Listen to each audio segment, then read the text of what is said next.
Hello dear students, स्वागत है आपका हमारे यूट्यूब चैनल पे। आज हम इलेक्ट्रिसिटी का एक टॉपिक जिसका नाम है रेसिस्टिविटी, इस पर डिस्कस करने वाले हैं। तो सबसे पहले हम लोग ये जानेंगे कि रेसिस्टिविटी किसको कहते हैं, इसका एसआई यूनिट क्या है, इसका डायमेंशन यूनिट क्या होगा, है ना। उसके बाद फिर बात करेंगे कि इसमें किस तरह के क्वेश्चन आते हैं, क्या पढ़ना जरूरी है। तो सबसे पहले हम लोग बात करते हैं रेसिस्टिविटी है क्या। तो जैसे मान लो कि एक वायर हम लोग एक वायर लेते हैं और एक और वायर लेते हैं, ठीक है।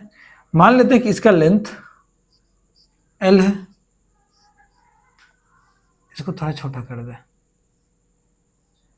इस वायर का लेंथ मान लें L/2 है, ठीक है। इसका क्रॉस सेक्शन एरिया मान लेते हैं A है और इसका क्रॉस सेक्शन एरिया मान लें हम लोग A/2 है, ठीक है।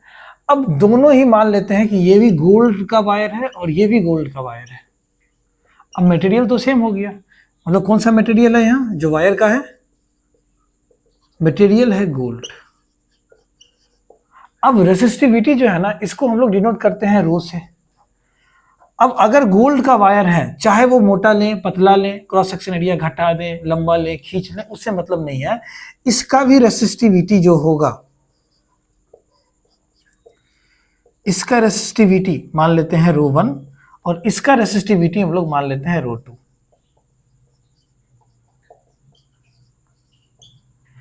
अब ρ1 और ρ2 दोनों बराबर होगा। क्यों होगा? क्योंकि मटेरियल सेम है। मटेरियल सेम है मतलब ये एक मटेरियल की प्रॉपर्टी है रेसिस्टिविटी, कि अगर सेम मटेरियल लेते हैं, दोनों जगह गोल्ड है ना, तो चाहे वो इसके इतना और छोटा ही क्यों ना कर दे वायर को, इसका भी रेसिस्टिविटी अगर ρ3 है तो यहां भी ρ3 के बराबर हो जाएगा। मतलब क्या, अगर सेम वायर है, अब उसको छोटा करो बड़ा करो खींचो तीरो, उसमें डिफरेंस नहीं होगा, सबका रेसिस्टिविटी सेम होगा। मतलब इतना समझ में आया कि रेसिस्टिविटी जो होता है वो मटेरियल की प्रॉपर्टी होती है, जिसको हम लोग डिनोट करते हैं रो से। इसको किसी से डिनोट करते हैं रो से, लेकिन रेसिस्टेंस सबका चेंज हो जाएगा। इसका रेसिस्टेंस कुछ और होगा, इसका रेसिस्टेंस कुछ और होगा, इसका रेसिस्टेंस कुछ और होगा, लेकिन रेसिस्टिविटी सबका सेम होगा क्योंकि गोल्ड का है। हाँ, अगर हम बोल दें कि एक वायर ले जो गोल्ड का है, मान लेते हैं इसका लेंथ L है, area of cross section A है, और एक दूसरा वायर ले ले, इसका भी लेंथ हम L ही मान लेते हैं, area of cross section A ही मान लेते हैं। अगर हम बोल देते हैं कि ये आयरन का है, तो अगर इसका रेसिस्टिविटी ρ1 है और इसका ρ2 है, तो यहाँ पे ρ1 इज नॉट इक्वल टू ρ2। क्यों? क्योंकि मटेरियल चेंज हो गया। क्या हो गया? मटेरियल चेंज हो गया। एक मटेरियल आपका गोल्ड का है, दूसरा आयरन का है, material change resistivity change, material same resistivity same. कोई फर्क नहीं पड़ता कि वो लंबा वायर है छोटा वायर है मोटा वायर है पतला वायर है, इससे लेना देना नहीं है। तो क्या समझ में आया? रेसिस्टिविटी को हम रो से डिनोट करते हैं और ये मटेरियल की प्रॉपर्टी होती है। मतलब अगर गोल्ड है तो सबका रेसिस्टिविटी सेम, चाहे वायर कैसा भी हो, लेकिन गोल्ड आयरन कर ले रेसिस्टिविटी यहाँ पे चेंज हो जाएगा। इतना बात समझ में आया? ठीक है, इसको इरेज करते हैं। इसका जो फॉर्मूला होता है वो होता है आपका R is equal to ρL/A, where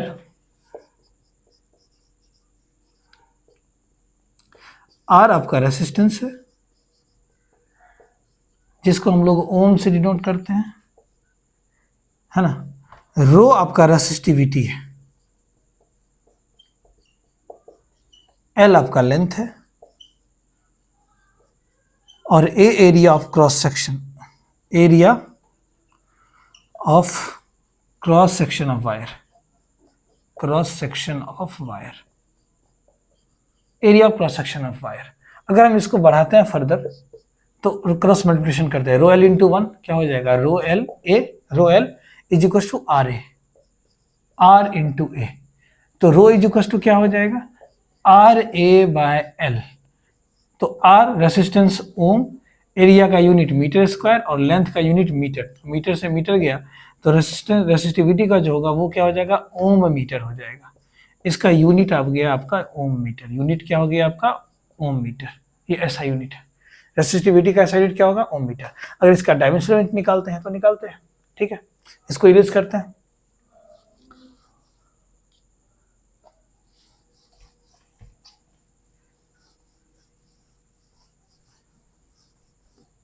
क्या आ गया था, ओम मीटर। अब ओम एक्चुअली क्या है, रेसिस्टेंस है, और मीटर से क्या होगा, लेंथ हो जाएगा, ये लेंथ है। तो रेसिस्टेंस का डायमेंशन यूनिट हम लोग को निकालना पड़ेगा, तो कैसे निकालेंगे, तो फॉर्मूला होता है, देखो H बराबर आई स्क्वायर आर टी कर दो, है ना, H बराबर क्या कर दो, आई स्क्वायर आर टी। तो यहाँ से R बराबर क्या हो जाएगा, H upon I square into T. तो R बराबर क्या, H बराबर क्या, एक तो हीट है, हीट क्या होता है, एनर्जी होता है, एनर्जी का ऐसा यूनिट क्या होता है, ml/t-2, है ना, एनर्जी का ऐसा यूनिट क्या होता है, ml/t-2। ठीक, वर्क का देख लेते हैं, वर्क और एनर्जी का सेम होता है, वर्क का क्या होता है, फोर्स इंटू डिस्प्लेसमेंट, फोर्स का क्या होता है, ml/t-2, है ना, इंटू डिस्प्लेसमेंट का क्या होगा, लेंथ होगा। तो क्या बन जाएगा, ml/t-2। फोर्स का कैसे पता किए, फोर्स कहता है मास इंटू एक्सीलरेशन, मास आपका केजी, एक्सीलरेशन क्या होता है, मीटर पर सेकेंड स्क्वायर, केजी का क्या होगा, कैपिटल एम, लेंथ मीटर का क्या होगा, लेंथ, और एस स्क्वायर मतलब मीटर पर second square time square t-2।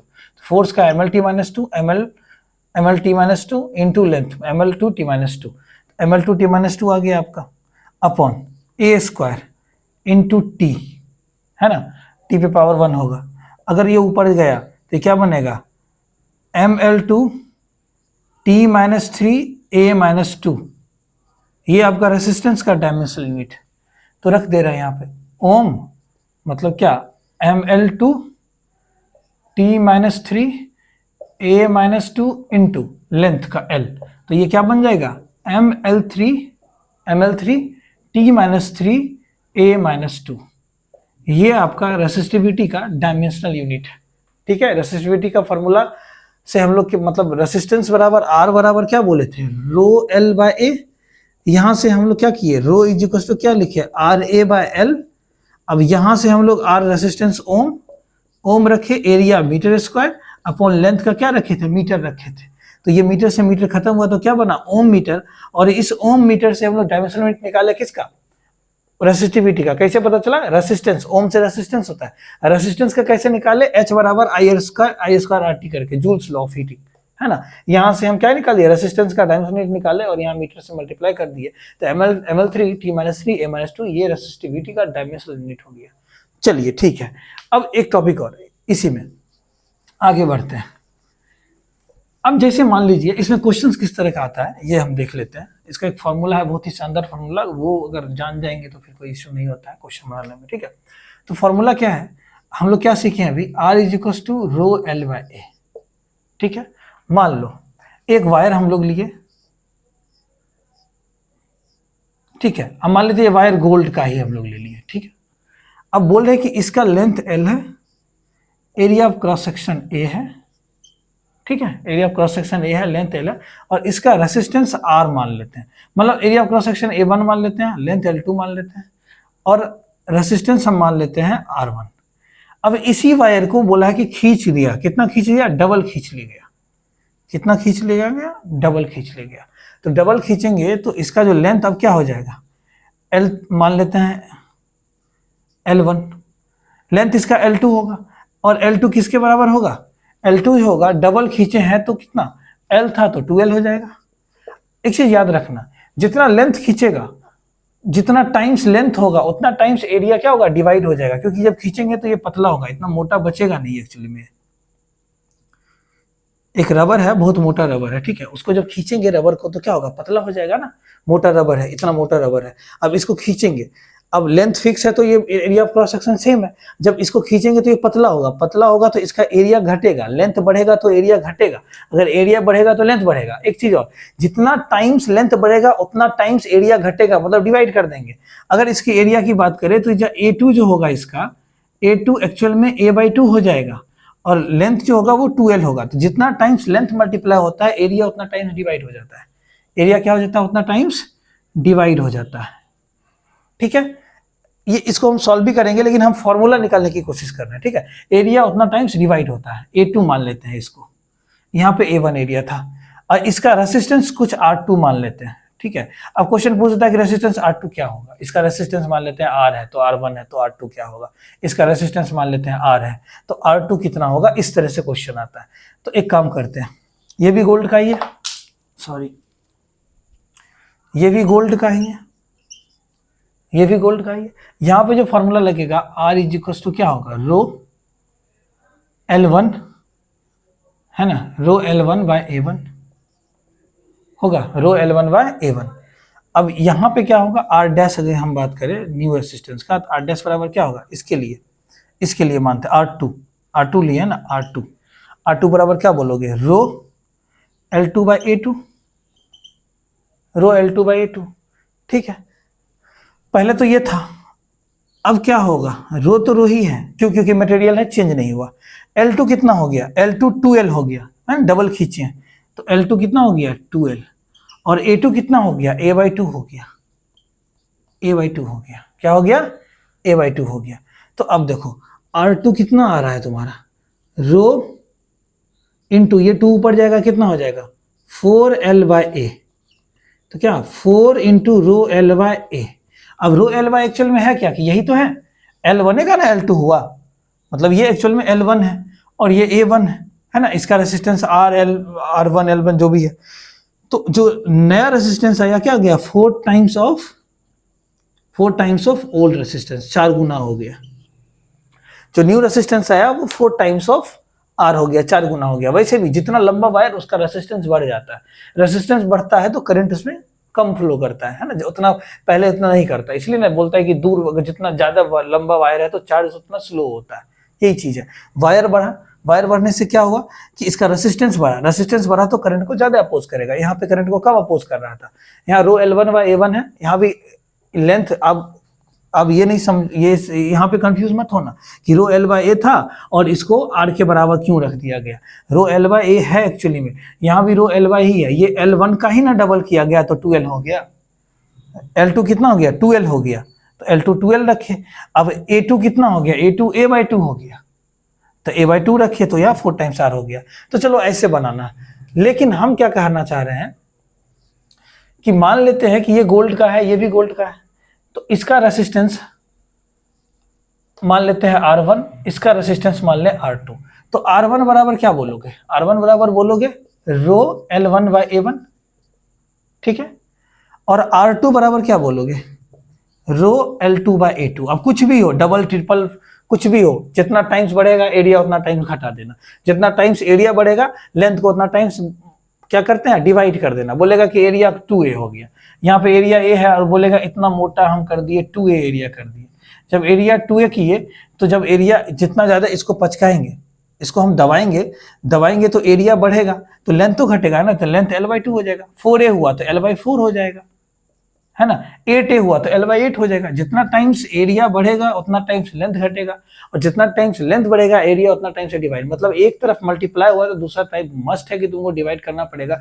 जितना टाइम्स मल्टीप्लाई होगा उतना टाइम्स डिवाइड करना पड़ेगा, ठीक है।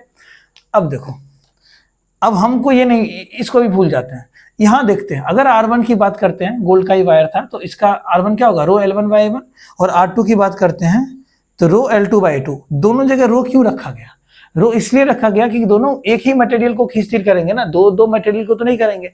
मान लो एक गोल्ड है तो गोल्ड को ही, गोल्ड का वायर है तो उसी को खींचतीर करेंगे, उसी में बाद वाला रेसिस्टेंस पूछ देगा, अभी का रेसिस्टेंस कुछ दे देगा, बोलेगा इसको इतना टाइम्स खींच दिए तो न्यू रेसिस्टेंस बताइए कि क्या होगा, ठीक है। और गोल्ड का ही है तो रेसिस्टिविटी सेम, तो यहां से रो बराबर क्या आ जाएगा, रो बराबर आ जाएगा R1A1 by L1, equation first. यहाँ पे क्या हो जाएगा, रो बराबर R2A2 by L2, equation second. अब इधर हम इरेज कर रहे हैं, अच्छा रुक जाओ फिर से बता देंगे, इसको इरेज कर रहे हैं।